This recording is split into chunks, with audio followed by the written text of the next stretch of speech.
सद्गुरुनाथ भगवान की जय। वापस पुनरपि आपके साथ जुड़ रहा हूँ और गीता के ऊपर संवाद कर रहा हूँ। आप लोगों के मन में किसी प्रकार के कोई शंका अगर हो तो जरूर आप प्रश्न के द्वारा अपने मन के शंकाओं को पूछ सकते हो। सभी लोग उसको पूछने का प्रयत्न करें। अब हम लोग 31वें श्लोक में जा रहे। निमित्तानि च पच्छामि विपरीतानि केशव न च श्रेयो अनुपश्यामि हत्वा स्वजन महासे। अर्जुन, अब लड़ना ही है तो अपनों से क्यों लड़े। अर्जुन एक जगह पे सही था। अर्जुन के प्रश्न भी सही थे और उसमें उनकी शंका भी सही थी कि ये संपत्ति के लिए आजकल हम लोग बहुत सारे विवाद देखते हैं। श्रोताओं, कोई लोग अपने परिवार में माता पिता दुष्ट स्वभाव के होते हैं। दुर्जनम प्रथमम वंदे शास्त्र कहता है, दुर्जनों का प्रथम वंदन करो। उनका अगर आपके द्वारा वंदन होता है तो आपके जीवन में बड़ा सुख और समृद्धि प्राप्त हो सकती है। हम इतना ही देखें, अर्जुन भी यही कहता है कि हमारे लोगों को मारकर भी मुझे क्या मिलेगा। उन्होंने कहा कि हत्वा स्वजना महाते निमित्तानि च पश्यामि विपरीतानि केशव। मैंने कल भी कहा कि जिस निमित्त हम लोग ये काम कर रहे हैं, पहले इसलिए हमेशा हर एक व्यक्ति को देखना चाहिए, लेकिन कभी कभी बहुत ज्यादा धर्म के मार्ग पे है या अधर्म के मार्ग पे, और उसको भी देखने की जरूरत है। अर्जुन ने इसी श्लोक में ये कहा कि इन लोगों को मुझे नहीं मारना। आगे जाकर अर्जुन कहते, न कांक्षे विजयम कृष्ण न च राज्यम सुखानि च किम नि राज्यनो गोविंद किम भोगे जीवे तेना वा येषामर्थे कांक्षितम नो राज्यम भोगा सुखानि च तयिमे वस्थितान युद्धे प्राणस्त्यक्त्वा वनति च आचार्य पितरा पुत्रास्तैव च पितामह मातुला ससुरा पौत्रा शाला संबिंद। कहते हैं कि संबंधनिस्तता, सब लोग तो मेरे ही है। हे कृष्ण, ना मैं विजय चाहता हूं न कांक्षे विजयम। कभी कभी व्यक्ति जब अपने लोगों से लड़ने लगता है तो अपने घरों में जब उसको सारा जगत तुच्छ लगने लगता है, उसको लगता है सब बेकार है।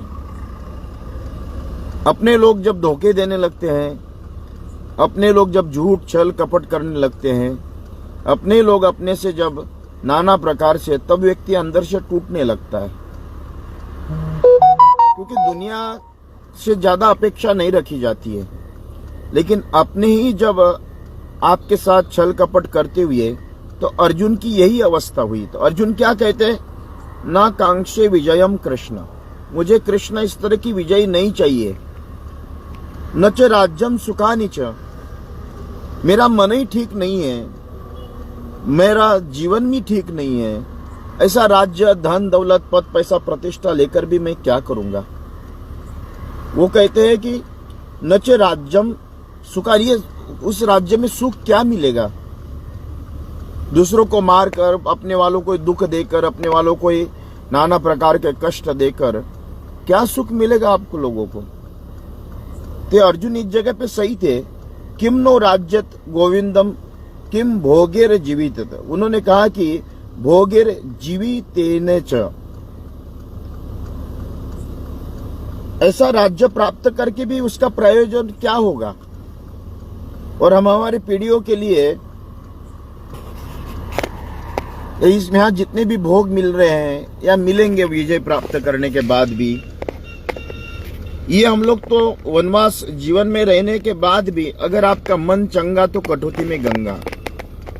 आपका मन अगर साम्राज्यवादी है तो एक झोपड़ी में भी आप अपने आप को महल का सुख प्राप्त कर सकते हो, और आपका मन अच्छा नहीं है तो सोने के महलों में रहने के बाद भी आप सुखी नहीं रह सकते हो। यही अर्जुन का सिद्धांत था। उन्होंने कहा कि येषा मर्थे कांक्षितम नो राज्यम भोगा सुखानि च तम इमे व्यवस्थिता युद्धे प्राणास्त्यक्त्वा धनानि च। क्योंकि हे कृष्ण, जिन राज्यों के लिए हम लोग जिन सुखों के लिए इतना उहापोह करते रहते, क्या वास्तविकता में उसमें सुख मिल रहा है? हम लोग सुबह से लेकर रात तक दिन रात दौड़ते रहते हैं, तन मन का पूरी तरीके से एक तरह से मशीन बनाकर हम लोग अपना अपना काम करते हैं। तो क्या हम उन सभी इसमें अगर देखे जाए तो ऐसे धन को भी, ऐसे सुख को भी, उनको ये बुद्धि क्यों नहीं है? दुर्योधन के जितने भी लोग हैं, मेरे अंदर जो बुद्धि है वो उनमें बुद्धि है। हर एक व्यक्ति अपनी अपनी अपेक्षा रखता है, ये स्वाभाविक भी है। मैं इतना करता हूं तो सामने वाला मेरे लिए क्यों नहीं करता है? झगड़ा क्यों है? तो अर्जुन के मन में भी यही प्रश्न आया। अर्जुन कहते हैं कि हे कृष्ण, धन, जीवन, आशा, ये सब लोग सबको छोड़कर, त्याग कर, अपनत्व को त्याग कर, अपने वालों को त्याग कर, सुख, कौरवों ने तो सब सारा सुख भोग लिया, फिर भी उन लोगों को हमारे प्रति थोड़ी भी 5 गांव भी देने के लिए तैयार नहीं हुए। और कहते आचार्य पितरा पुत्रास्तैव च पितामह मातुला ससुरा पौत्रा शाला संबंधितस्तता। ये सारे मेरे गुरु है। कोई मेरे पिता है, पितामह है, कोई मेरे मामा है, कोई मेरे चाचा है, दादा है, कोई ससुर है, कोई पोते हैं, कोई साले हैं, और सभी लोग मेरे संबंधी है। आध्यात्मिक जीवन और सांसारिक जीवन 2 भाग है। आध्यात्मिकता ये सब गौण बताती है, और संसार में रहने के बाद ये सब पूर्ण बताती है। भगवान राम का उदाहरण, जब संसार में पूर्ण रूपे न रहे तो पिता की आज्ञा का पालन ही उनके लिए अयोध्या जैसा साम्राज्य प्राप्त हो रहा है। पिता की आज्ञा, मां की आज्ञा, जबकि पिता ने आज्ञा नहीं दी। ये संसार में पूर्ण रूपे न काम करना, ये हमारा कर्तव्य बताया। योगस्य कर्म कुशलम कहा, आपके कर्म में कुशलता, ये ग्रहणी है तो उसके ग्रहण, जो भी ग्रह कार्य है उसमें कुशलता, अगर वह आलस्य करेगी तो ग्रहणी काय की। कोई अगर दुकानदार दुकान में काम करता है, नहीं ढंग से नहीं करता, ग्राहक से ढंग से बात नहीं करता, दुकानदार काय का। ये अर्जुन के कई तर्क मुझे अच्छे भी लगते हैं, मैं इसका सहायक भी हूं। लेकिन अध्यात्म में जाने के बाद एक सांसारिक जगत और अध्यात्म, ये एक आकाश और पृथ्वी के समान माना गया है। इसलिए भगवान से संबोधित करते हुए अर्जुन ने कहा कि प्रभु, इस तरह के सब तो मेरी है, काका, दादा, ताऊ, साले, ससुर, संबंधी। और आगे जाकर क्या कहा, ये तान्ना हंतुम इच्छामि धोन्ति अपि मधुसूदना अपि त्रैलोक्य राज्यस्य हेति किम नो महिम कृते। उन्होंने ये कहा कि अगर मुझे इनको मारना पड़े तो इन लोगों के लिए मुझे तीनों लोकों का राज्य भी गौण है। कितना अर्जुन की शब्दावली अच्छी है। एक सज्जन के मन में ये भाव आते, दुर्जन में सोचता नहीं है। अगर किसी दुर्जन व्यक्ति होगा तो वो कभी भी सामने वालों को किस तरह से प्रताड़नाएं, दुखी देना। कौरवों ने इतना दुख देने के बाद भी उनके मन में दया नहीं, और अर्जुन के मन में इतनी पीड़ा सहने के बाद भी उसके मन में विचार उत्पन्न होता है। तो कई लोग ऐसा ही कहते, धोखे पे धोखे, झूठ पे झूठ, छल पे छल करते रहते हैं, लेकिन उनके मन में यह भाव नहीं आता, यार मैंने इतना झूठ बोला, इतने धोखे दिए, इतना छल किया। उसको कभी भी अपने मन में विचार नहीं आता है कि मैंने, हाँ अगर थोड़ा सा आत्मचिंतन हो, लेकिन सज्जन अगर है, साधु हृदय अगर है, अगर उसके मन में थोड़ी सी भी भक्ति है, तो उसी के विचार ये हो सकते हैं। तो अर्जुन ने अपने दादा भीष्माचार्य जी, गुरु द्रोणाचार्य, कृपाचार्य जी, सभी के सामने आपने, यहाँ तक कि दुर्योधन के प्रति भी अर्जुन के मन में द्रोह नहीं था। और वो अर्जुन एक तराजू में अपने स्वजन रखता है और एक तराजू में, क्योंकि ये राम को आदर्श मानने वाले लोग थे, तो स्वाभाविक है इनके हृदय में। लेकिन दुर्योधन युद्ध में उतावला बन रहा है। इसलिए श्रोताओं, अर्जुन ने कहा कि भाई आप कुछ भी करें, कैसे भी करें, मुझे लेकिन इन तीनों लोगों के राज्य इनके जीवन के सामने तुच्छ लगते हैं। ये एक अर्जुन के जगह पे बिल्कुल सही था। उन्होंने कहा कि फिर ये साधारण एक राज्य के लिए कहना ही क्या। अर्जुन क्या कहता है, अगर मुझे इंद्र की गादी भी इनको मारकर मिल जाए तो मुझे नहीं चाहिए, मुझे शिवलोक मिल जाए, विष्णु लोक मिल जाए, ब्रह्म लोक मिल जाए, पाताल लोक मिल जाए, तो उसके सामने भी इनका जीवन मेरे लिए अमूल्य है और ये सारा साम्राज्य उसके लिए तुच्छ है। फिर ये चक्रवर्ती सम्राट की बातें क्या कर रहे हो, पृथ्वी की बातें क्या कर रहे हो। इस तरह के अर्जुन ने बात करी। फिर आगे कहते हैं, उन्होंने कहा कि हे महाराज, निहृत्य धात्राष्टान का प्रीति सा जनार्दना पाप मेवाश्रयस दस्मान हंते तान तयायिन। देखो, ये बात भी दूसरों के मन की भी बात समझते हैं। उन्होंने कहा कि निहत्य दात्राष्टान, ये बात है कि वो लोगों के मन में विचार नहीं है, विवेक नहीं है, वो लोग तो है ही दुष्ट। लेकिन मुझे आज धनुष्य बाण हाथ में लेने में भी घबराहट हो रही, और वो लोग हमको मारकर प्रसन्न हो जाए। ये समाज का सिद्धांत है। आप कितना भी करें, कुछ भी करें, लेकिन दुष्ट का तो वो छल कपट करके आपकी संपत्ति हड़प लेगा, झूठ बोलकर आपके साथ रहकर आपके साथ धोखा देगा। ये दुष्टों की प्रवृत्ति का एक प्रमाण बताया।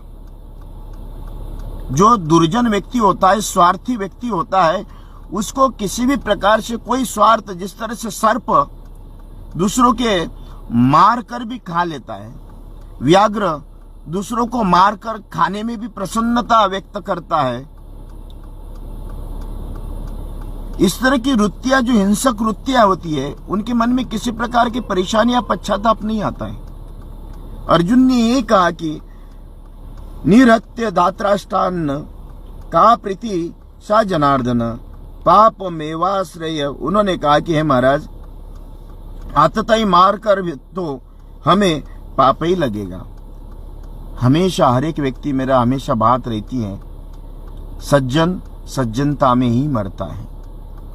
सज्जनता की सहजताएं कभी कभी उसके जीवन में दुखदायी मानी गई है। तो उन्होंने कहा कि उनको वो तो हमको मारकर बड़े प्रसन्न हो जाएंगे, लेकिन महाराज मुझे उनको मारने में बहुत कठिनाई हो रही, मुझे घबराहट हो रही, गांडीव धनुष्य हो रहा है। और उसमें उतना कहते हुए आगे जाकर कहते, तस्मान्नार्ध वयम हंतु धात्राष्टान्न स्वबांधवान स्वजनम ही कथम हंत्वा सुखिनाम श्याम माधवा। हे माधव, अपने बांधव धृतराष्ट्र के पुत्र को मारने के लिए हम योग्य नहीं हैं, क्योंकि अपने कुटुंबियों को मारकर हम कैसे सुखी होंगे। वो कहते हैं कि महाराज, मुझे ऐसे लोगों के ऊपर बिल्कुल मैं हो सकता है वो मुझे मारे या मैं उनको मारूं। लेकिन मारने से पहले ही उसके मन में इस तरह के स्वभाव आया। आगे चलकर कहते, यद्यपि यत्न पश्यन्ति लोभो पच्यते चेतसा कुलक्षय कृतम दोषम मित्रद्रोह च पातकम कथम न श्लेयमस्मामि पापाद सामान्य निर्वर्तितम कुलक्षय कृतम दोषम प्रपंचति जनार्दन। यद्यपि लोग भ्रष्ट चित्त जो होते हैं, भ्रष्ट चित्त कभी भी दूसरों के बारे में सोचते नहीं है, अपना स्वार्थ ही देखते हैं। उन्होंने कहा कि ये अगर भ्रष्ट चित्त होने के लक्षण क्या है, उसके द्वारा कुल का नाश हो जाता है। जिसका धर्म अधर्म के विषय में कभी सोचता नहीं है, अपनी ही टांग ऊंची रखकर समाज यद्यपि सिद्धम लोक विरुद्धम ना करने हम ना तरने हम, कभी कभी अपने परिवार के लिए, समाज के लिए, अपने स्वजनों के लिए जो नहीं सोचता है उसको भ्रष्ट चित्त अर्जुन की दृष्टि से माना गया है। और मित्रों के साथ विरोध करने से उनको जो का मित्र होए ना दुखारी, अपने साथ में ये एक पाप का और अधर्म का अंग माना गया है। और ये उनको सोचने में भी नहीं आता कि हम इतना पांडवों को दुख देने के बाद भी वापिस पुनरपि धनुष्य लेकर बड़े बड़े महारथी खड़े हो गए। आगे कहते हैं, कुलक्षयम प्रणश्यन्तिम कुल धर्मा सनातना धर्म नष्टे कुलम क्रतश्ना मदर्थी भीव भवत्युता। क्योंकि कुल के नाश होने से सनातन कुल धर्म नष्ट हो जाता है, धर्म के नाश होने से संपूर्ण कुल को भी पाप बहुत धर्म के कुछ अंग बताए हैं। राम ने अपने कुल धर्म का निर्वाह किया और कौरवों ने कुल धर्म को भ्रष्ट करते हुए सनातन धर्म का सिद्धांत बताया है। एक श्रेष्ठ पुत्र, एक श्रेष्ठ पति, एक श्रेष्ठ पिता, एक श्रेष्ठ समाज सेवक, या सभी छोड़ दो, अपन तो अपने आप में एक श्रेष्ठता के साथ में उस परमात्मा के चरणों में समर्पण के साथ में भी इसलिए कहा गया है कि आप जिसको हम राम को अपना आदर्श क्यों मानते हैं, एक श्रेष्ठ पुत्र रहे। भगवान बनकर आए तो माता पिता की आज्ञा पालन करते हुए उन्होंने ये कहा कि काल हमेशा कभी कभी मनुष्य को उतान पतान, प्राप्ति, वियोग, संयोग सब करवाता है। लेकिन श्रोताओं, उन संपूर्ण अगर उसकी भ्रष्ट चित्त अगर हो गया तो उसके कुल का विनाश हो जाता है और उसके कुल के सभी अपने आप में जितने भी पूर्वज आते हैं ये सब के सब नरक लोक में जाते कहते हैं। मेरे श्रोताओं, मैं आपको अंधश्रद्धा युक्त नहीं बता रहा हूँ, ये सत्य बता रहा हूँ। ये पितृलोक, देवलोक, साधु लोक, सिद्ध लोक ये अपने आप में आज भी विराजित है। आप थोड़ा घर से निकाल कर किसी महापुरुषों के चरणों में जाकर बैठो, कोई सिद्ध योगी तपी जपी खाली विद्वान शब्द ज्ञान, जो शब्द ज्ञानी लोग हैं वो नहीं बता सकते हैं, लेकिन किसी महापुरुष के चरणों में बैठोगे तो वो बता पाएंगे कि आध्यात्मिक जीवन का क्या वर्णन हो सकता है। तो उन्होंने कहा कि जब सनातन धर्म के हिसाब से अगर कुल धर्म का पालन नहीं किया तो वो अपने आप ही सारे कुल का विनाश कर देता है। भगवान कहते हैं, अधर्मा भी भवात कृष्ण प्रदुष्यन्ति कुलस्त्रिया त्रिषु दुष्टासु वर्णेषाम जायते वर्ण संकरा। जो उसमें वर्ण संकर, अगर उसमें कुल धर्म होता है तो वहां की स्त्रियां भ्रष्ट हो जाती है, विविचारी हो जाती है। जिस घर में स्त्रियां अगर विविचारी हो गई तो समझना उस कुल का निश्चित रूप से पतन होगा। अगर वो स्त्रियां, उन्होंने कहा गया है कि महाराज निर्लज्ज कुलांगना, अगर निर्लज्ज कुलांगना हो जाए, सलज्जा गनिका नष्टा निर्लज्ज कुलांगना, अगर निर्लज्ज कुलांगन कुल की स्त्रियां हो गई तो उस कुल के स्त्रियों में अपने आप ही अपने दोष लगते हुए दूषित हो जाती है, क्योंकि सनातन धर्म युक्त कुल धर्म का पालन न करना, एक बहू कैसी होना चाहिए, बेटी कैसी होना चाहिए, पत्नी कैसी होना चाहिए, माँ कैसी होना चाहिए, किस तरह से किसके सामने जाने के उसके बाद व्यवहार कैसा होना चाहिए, ये सारी की सारी बातों का वो कुल स्त्रियों के विषय में भी 21 प्रकार के लक्षण बताए। और 21 प्रकार के लक्षण इतना तो पालन नहीं कर सकते हैं, लेकिन स्त्रियों का कुल धर्म स्त्री धर्म है, पुत्र धर्म है, कुल धर्म है, पति धर्म है, अनेक धर्मों का पालन करते हुए अगर स्त्रियां उसके विपरीत चलने लगे, आजकल की लड़कियां हम देखते हैं कि स्मोक करती है, यह हमारा धर्म नहीं है। आज स्कूल कॉलेजों में दारू पीने लगती है, यह हमारा धर्म नहीं है, यह हमारे संस्कार नहीं देते हैं। आप अपने आप को, आप अपना माता पिता आपके कैसे आपको किस अवस्था में भेजते होंगे, उनका धन दौलत की बिना चिंता करते हुए अपन अपने कॉलेज में बहुत शौकिया तौर पर अपने कर्मों को अपना कर उस मार्ग पे चलते हैं। ये कुल धर्म और स्त्रिया धर्म और अपने जीवन को विनाश करने वाली बातें बताती है। इसलिए महाराज, आज हम लोग इतनी बातें करते हुए आपके साथ संवाद करने का सौभाग्य प्राप्त हुआ। आइए, कृष्ण कन्हैया लाल की जय।